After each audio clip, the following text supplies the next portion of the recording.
You're listening to Seminary Dropout, episode 50. Really, 50 episodes. And I'm your host, Shane Blackshear.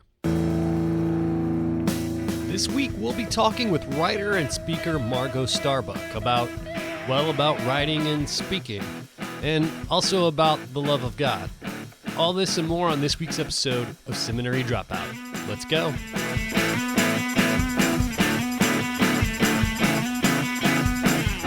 Thanks as always for joining me on the show, friends. This week, I've got a fantastic interview with Margot Starbuck. Be sure to stay with me to the last segment of the show where I talk about our latest Twitter campaign and a little bit more.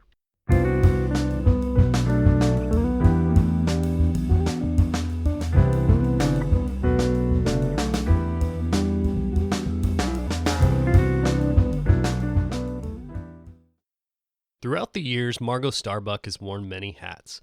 She's been a chaplain to people with intellectual and physical disabilities. She painted and sold plungers. She swam next to a guy with epilepsy so he wouldn't drown. I did say she wore many hats. Today you probably know her from one or more of her many books, her contributions to publications like Today's Christian Woman or Red Letter Christianity.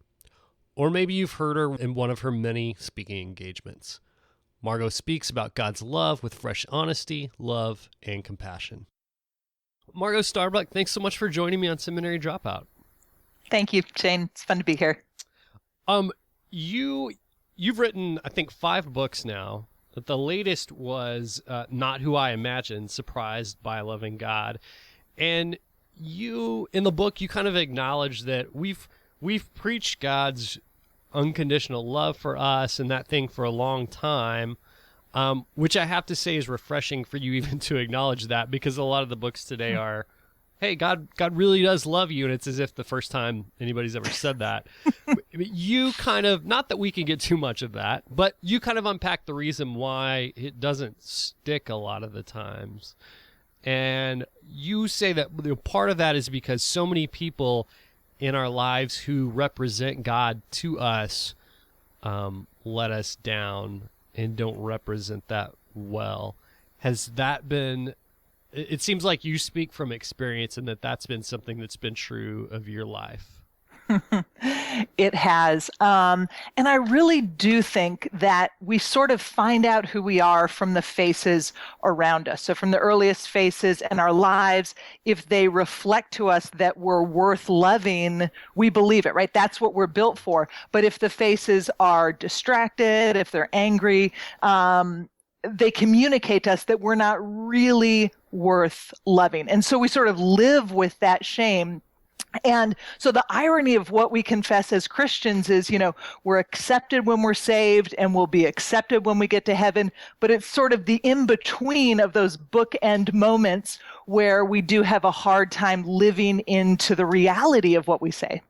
How do you think that affects our day-to-day life? Boy, I think a lot of us are walking around just slathered in shame, believing that we're not really good enough. It affects our friendships, marriages, parenting, work relationships, just everything. And I think we were made for freedom. So it's not just that Jesus forgives our sins, but really sets us free even from this, even that sort of nagging hiss in our ears that we're not really acceptable, and we're set free to live the way we were made to live. It seems like the irony of that is that Christians should be on the forefront of that, of throwing off shame and living freely. But it seems like maybe we even have more of a problem with that than the general public, that shame and stuff like that. Why do you think that is? I hadn't thought about it. I don't know if it's, I guess I haven't been in churches where there was this insistence that you're a sinner, that you're not right. But I do think a lot of Christians hear that often, that they're identified as sinner rather than being identified as person who has been redeemed by Christ, who is being redeemed by Christ. But you're right. We're not making any strides. We're not that different than everybody else in the world in terms of, I think, the way that we see ourselves and live with shame. Do you think, is it possible for us to hold the truth that we are in need of saving and yet not beat ourselves up with shame? Does that make sense? Because if I think sometimes we go to one extreme where we say, no, there's nothing, like I was born a good person, that kind of thing. And then that kind of leaves us from, well, then why do we even need God? But it feels like if we accept that, then we deal with the shame stuff. How do we hold both of those truths of needing a savior, but also being freed from our shame and guilt and all that kind of stuff? Yeah, I mean, to me, it just sounds like living into reality, admitting the fact I am someone who needs saving. I'm not perfect. I do sin. I'm probably not all that I should be, and sort of receiving that. One of Oprah's favorites is named Byron Katie, and she talks about sort of accepting what is. And the first time I heard it, it sounded a little goofy and new agey to me. But then as I look at the person of Jesus, that's what I see. I don't see him looking at disabled people, at sinful people, at overly religious people, and like agenda one is changing them. I think he receives people as they are when we're sinful, when we're broken, when we're in need. And that's what I'd love for people to experience, that you are received exactly as you are. I see that in every relationship that we see of Jesus in the Gospels.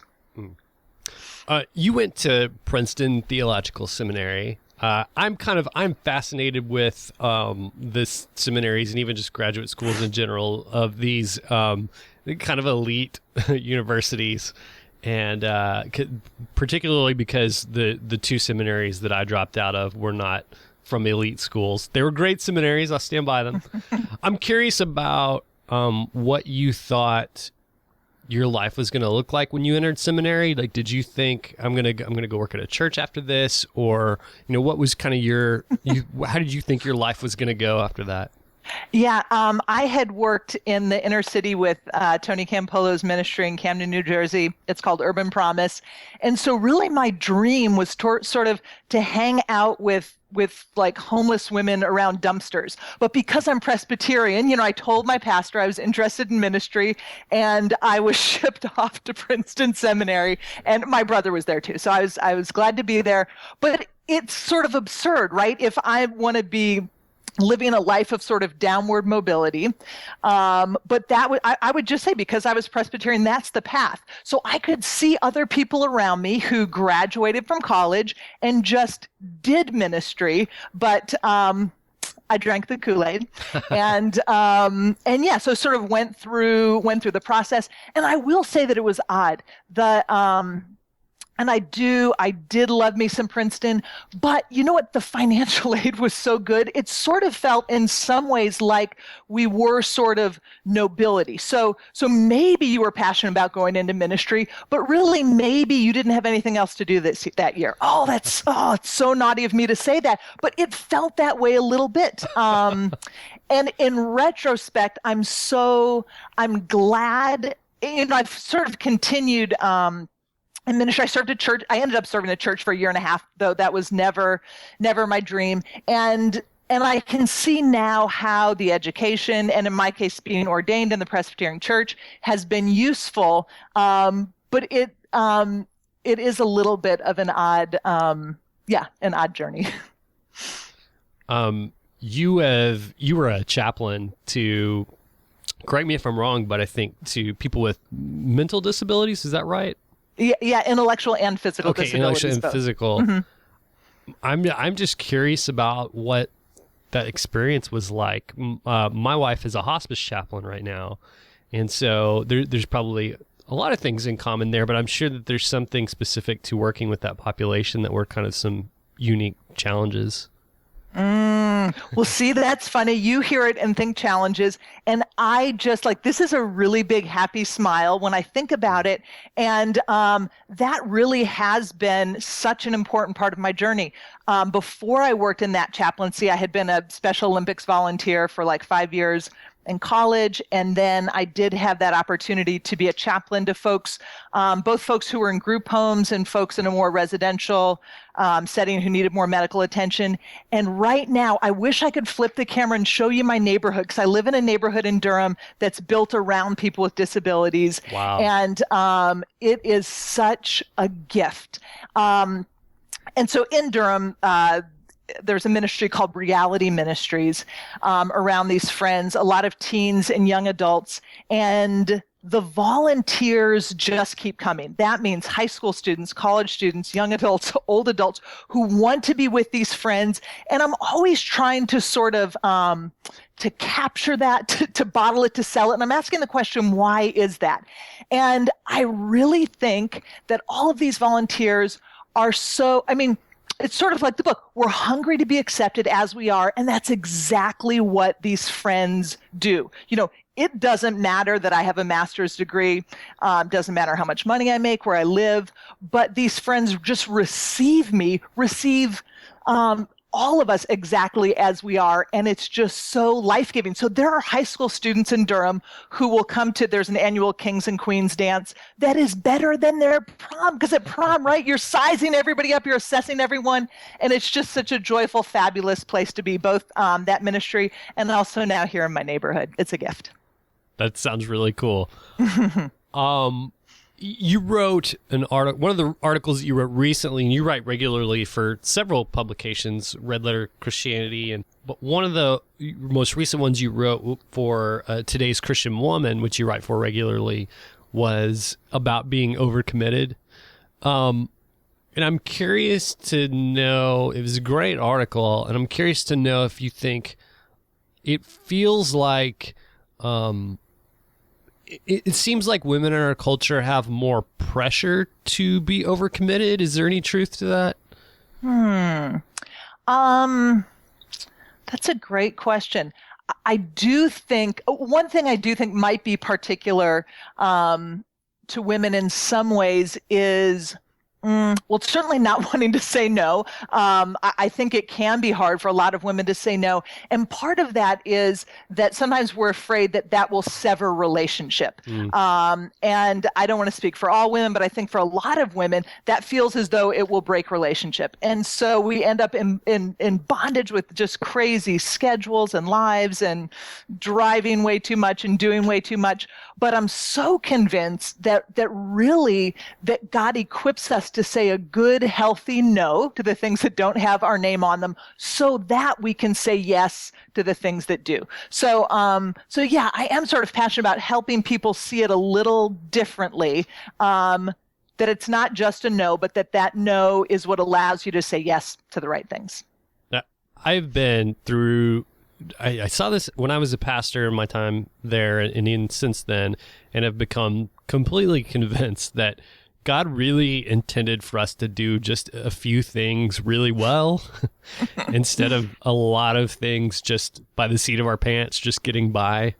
I think that there's a lot of truth in that. And yeah, that's a great message. I'm just going to say, just had my 45th birthday, and I feel Happy like birthday. Thank you. A decade ago, I heard a woman talk about sort of who she was in her 20s, who she was in her 30s, and like, yay, 40s, yay, 50s. And I thought, that is just a sad, sorry excuse about getting old.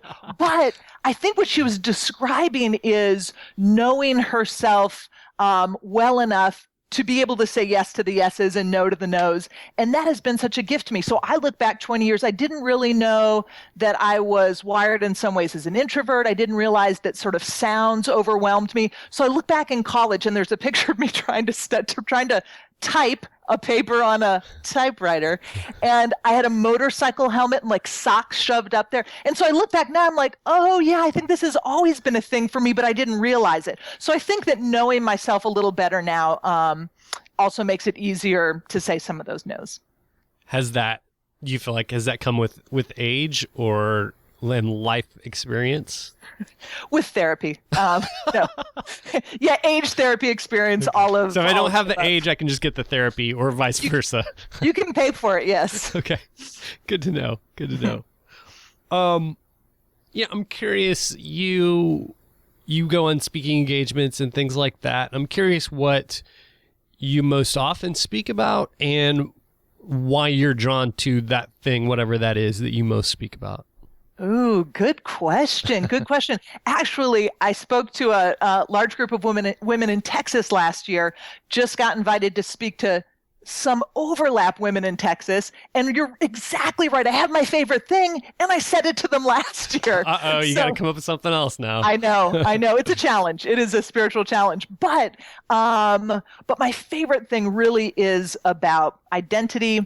And so one of the things I'm interested in is beauty, body image. And so looking at just crazy ads from the media, crazy commercials from other countries about who we're supposed to be. And it's interesting. I think sometimes we're able to recognize it easier when it's another culture, right? So, we look at Barbie and we're like, yeah, I know I'm not supposed to want to be like her, but I kind of sort of do. Sure. But like, look at a commercial from, say, from India, where a dad is, having his daughter's skin lightened, and you say, that's crazy. So anyway, sort of issues of identity and those naughty lies that get in our heads, and just the really, really good news that we are received by God as we are, and then sort of what it looks like to live free and to be who we are.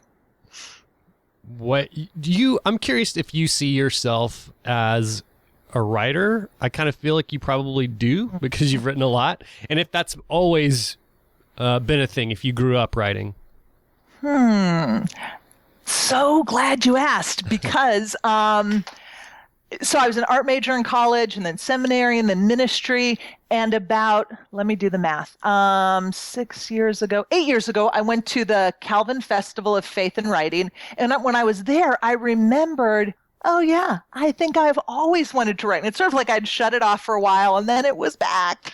And same sort of thing, like with that lens of looking back with what I know now, I remembered when I was 6 years old, I was fired up about a particular injustice. And I said to myself, when I grow up, I am going to write a book, because then people will have to listen to me. And it turns out that's not the case. I can't even get my kids to pick up their socks off the floor, and I've written the 5 books. But the injustice was adults think that little kids can't walk big dogs, but they totally can. That was going to be the big book. And now I'm sure publishers are going to be vying for it now that I've said it out loud. There needs to be more attention brought to that cause. I think let's start working on your hashtag right now for our slacktivism. Thank you for seeing that. But in terms of being a communicator, when I was an art major, oh gosh, here it is right here. Here's some artwork. You did that? That's amazing. Yeah. What's it say with you? Okay. It says, I am the one who is with you and for you. I think that's what God is always speaking to us. But as a visual artist, I had to use the words, and then I learned how to preach. And of course, the best preaching is sort of when you paint pictures and tell stories. So I do feel like I've always been a communicator, and it has taken these different forms throughout the years, visual arts and speaking and writing. And I've usually said, if I had to choose between speaking and writing, couldn't do it. Just couldn't do it. But maybe becoming more and more, maybe not more and more, but as an introvert, I can see how speaking in years to come will take sort of more energy than I want to spend. So maybe I'll go 60-40 writing, speaking, but I do enjoy both very much. Was the speaking thing always there? Wow, this is just like a life retrospective. When I was preaching as a pastor in New Jersey, I had a childhood friend come and hear me, and she says, Margot, I totally remember your 7th grade student council speech. And again, that wasn't something I had remembered, but also another one of those little moments to say, oh yeah, I think it was there. It was there. Do you feel like, is there a link? And full disclosure, I'm a public speaking nerd. Like, I really geek out on it. I'm curious to know your opinion about that link between good writing and good speaking. Other full disclosure before you answer. Yeah. Okay. I have traditionally been an awful writer and felt like I'm not good at many things, but public speaking is one of those things. So there's a wrench in there, but I still want your honest answer to the first question.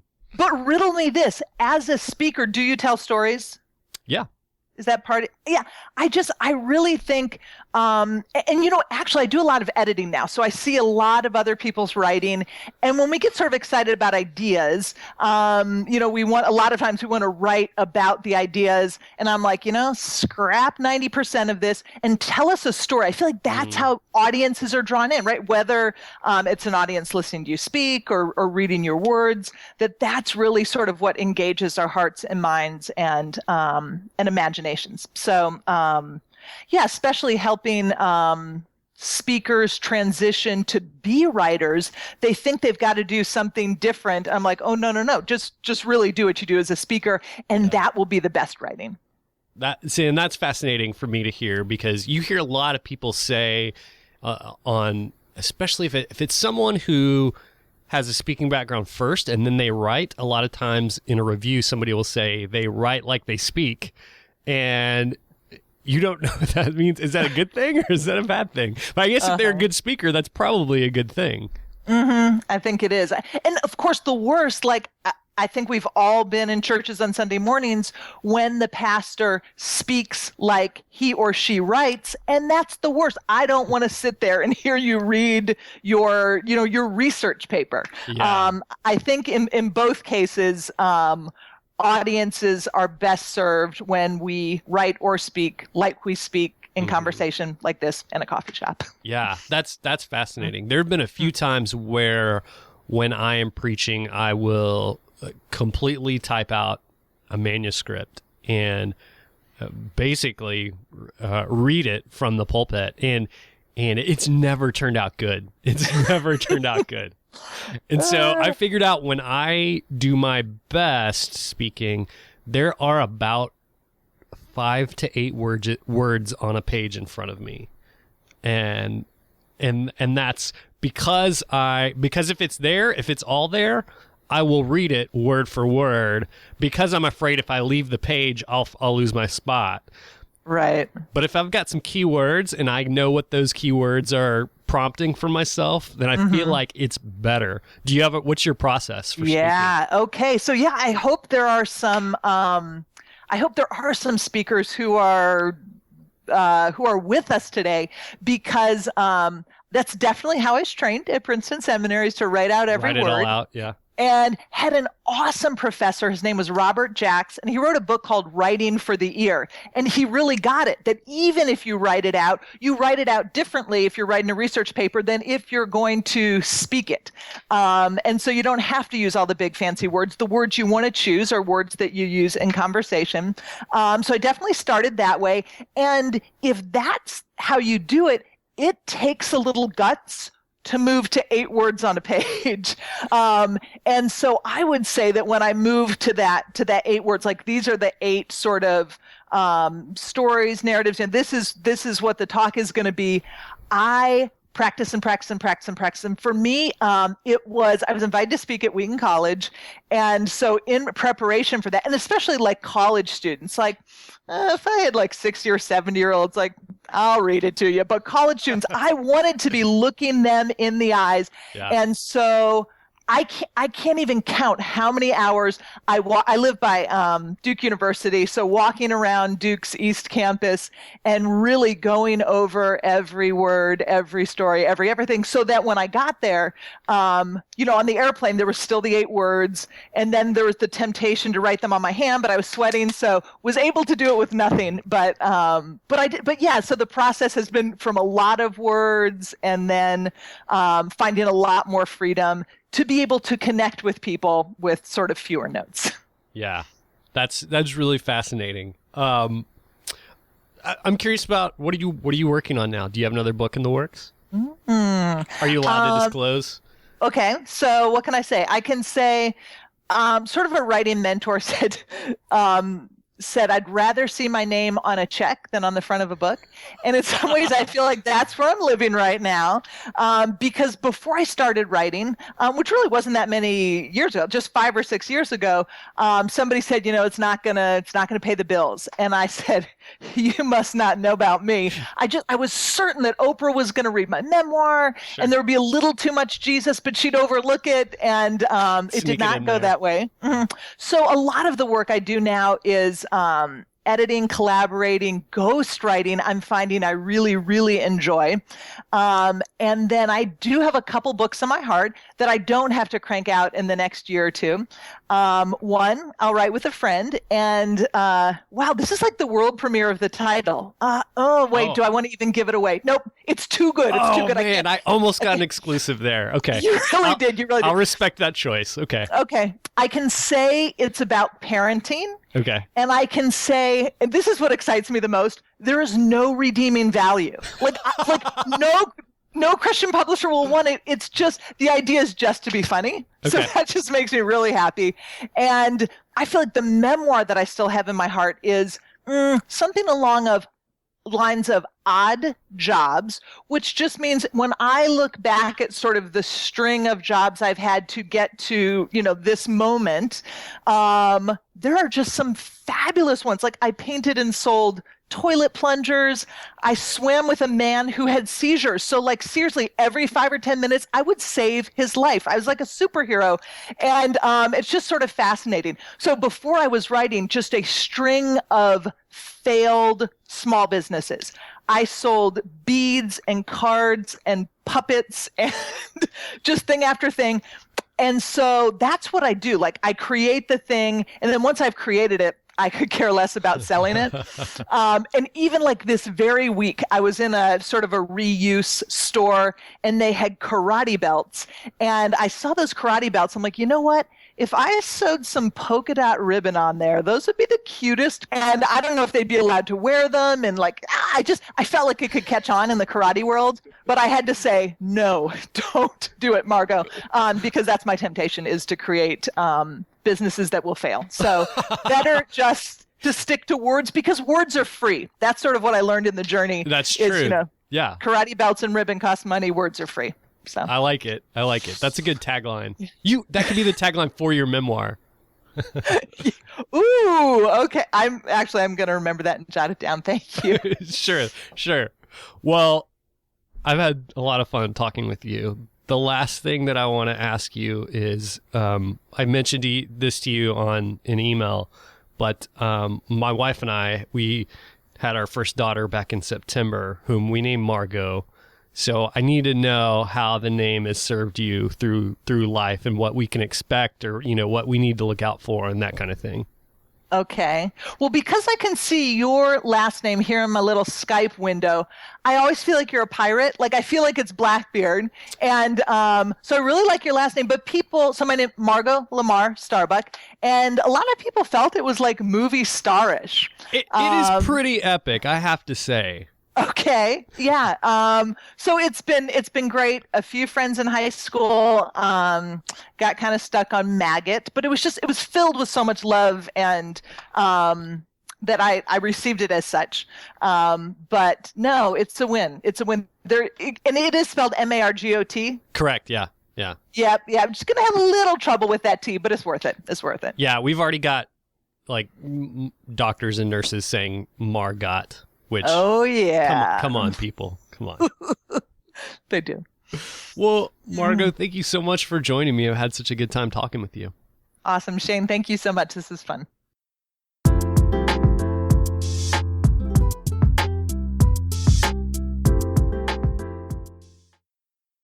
Let me ask you a question. You want to hang out? Let's hang out. Tomorrow night, which will be Wednesday, August 20th, which is probably when you're listening to this, we're going to have a Google Hangout. So come, how much fun would it be to hang out with a bunch of Seminary Dropout listeners? I think that they're a bunch of fun people, and I'll be there too. So go to Google+, search Seminary Dropout. I am just figuring out how to do Google+ Hangouts myself. But we'll get it up and going. I'll share a link. A link will be on the show notes of the show. So come join us tomorrow night, which for you, again, is tonight, probably. Wednesday, August 20th at 7 p.m. Central Time. Come hang out on Google+. We'll have a really fun time. I'm really looking forward to it. No agenda, really. Come hang out. No big whoop. All right. The next thing that I need to talk about is our current Twitter campaign. Those of you who know, we started a Twitter campaign several weeks ago, and we had a campaign to get Michael Gungor on the show. Well, let me tell you something. It worked. Your voice was heard by Michael Gungor himself, and as we're speaking tomorrow, I'm going to be interviewing him, and so you can hear him on the show pretty soon. I think that's pretty cool because you made that happen. Well, 2 weeks ago, we started a new Twitter campaign to get Jen Hatmaker on the show. I have to tell you, the day that it picked up steam, that the most people were tweeting to her about this was, 1, her birthday, and 2, the day of the debut of her show on HGTV. I don't think she heard us. She kind of had a lot going on. So I'm going to keep this campaign going at least for another week, and I will encourage you, if you want to hear Jen Hatmaker on the show, which I really do, tweet to her, tell her you'd like to see her on the show, use the hashtag JenOnSD. Now, I will have a sample tweet for you on the show notes of the show. In fact, I think I'm going to do a thing where you can just click to tweet, and it'll tweet it out. If you can take the time to write your own tweet, that'd probably mean a lot more, but I'll give you the sample tweet if that works. But please, let Jen know you want to hear her on this show. Okay. One of the last things I want to talk about today is that there's a lot of violence. There's a lot of turmoil going on in Ferguson, Missouri right now. And I would just be remiss if I didn't mention it. And it's the product of a long history of systematic racism, of bigotry, of people just misunderstanding each other. John Perkins had a great article in Christianity Today this week online, and I encourage you to read it. And so I guess I would just hope that collectively that we would lift them up in our prayers, that there would be peacemakers sent there, that there would be people who have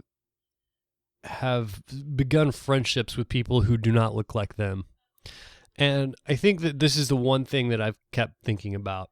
I had a seminary professor who always quoted, and I don't know who originally said this, but he would always say, the more you sweat in peace, the less you bleed in war. And I think that's especially true now. And what I mean by that is that every year or so something like this happens and we kind of all shake our heads and say, oh, we should do better. And then we kind of just go on until something like this happens again. But what should we be doing in the meantime? I really think that we need to be forming relationships with people that don't look like us. We need to be going to churches that are multicultural. And I can just imagine if in Ferguson, if there were just one church, maybe there is, but I kind of doubt it. If there was just one church that was truly multicultural, what kind of witness would they have in Ferguson, Missouri right now? If there was this group of people who were loving each other. Thank you for joining me. Remember, please go to iTunes, rate and review this show if you like what you hear. It keeps it front and center. I love you all. I hope I see you tomorrow night at the Google Plus Hangout. And I'll stay tuned next time for the next episode of Seminary Dropout.